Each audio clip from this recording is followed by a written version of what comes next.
Good morning guys, ayan, first time natin nakakita ng ganyan dito sa may Okinawa. So mapapamiss ka talaga. So makikita natin yung mga killifish na naglilitawan dyan. Masarap ikilawin yan. Joke lang.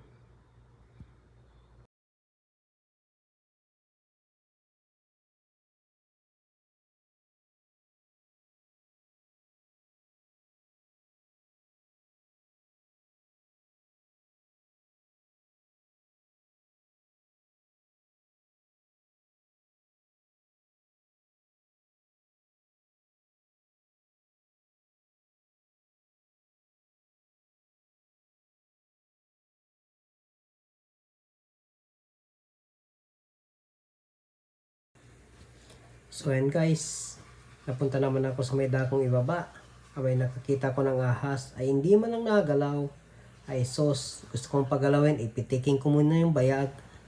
Ay hinahanap ko kung saan, wala man. Inapunta ko dito sa may maraming sapsap. Ay sos, parang na-miss ko yung ampalaya. Saugan lang yan. Lagyan ng luya.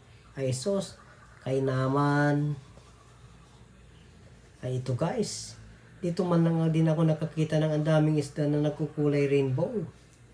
Ay sos, kung pagsasamahin ay daig pa yung Cryla. Sa ganda nila nakakamangha.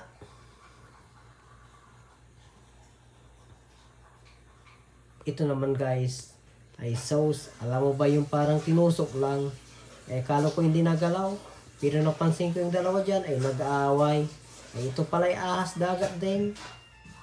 Ay sos, parang nakakatakot. Pero ang gandang pagmasdan. Kung titignan mo para lang sumasama sa halon. Ay ito naman guys, ay sos, pagi man, ang sarap gatahan. Pero ang pinaka nakita ko dyan, ayun, ang daming sapsap. Pero ayaw ko pa rin yan guys. Ang gusto kong huliin, ayaw.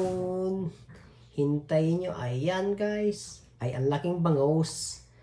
Ay may isang bas ang laki. Ay paano kaya ihawin yan? Ay pagka nabingwit ko yan ay balang pamingwit. Sayang mga paing. Ay kalit lang kalaki-laki.